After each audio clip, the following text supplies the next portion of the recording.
Separation anxiety is anxiety or distress that comes along with being separated from a caregiver.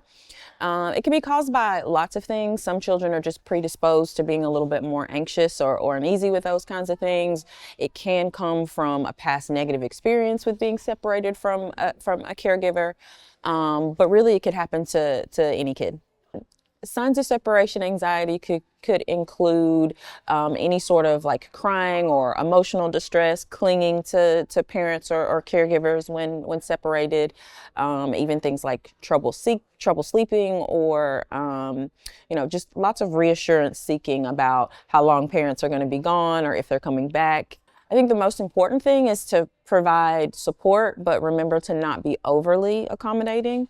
It's really natural to want to help your child when they're feeling, upset and they're distressed, but we do them a disservice by avoiding the things that make us feel anxious. That actually contributes to the anxiety in the long run. So it's important that we encourage kids to do the things that make them anxious. Separation anxiety a lot of times is treated with systematic desensitization, and that's just a fancy way of saying that we kind of push you into facing some of your fears in a really gradual way. So for separation anxiety, that looks like putting kids in situations where they're required to be separated from caregivers, and we find that over time that decreases the anxiety that they feel when they're put in those situations. If the separation anxiety is extremely long-standing and you're not able to help with doing some small things at home, or if it's starting to significantly impact their desire to go to school, they're starting to refuse, things like that, it might be a sign to seek some professional help.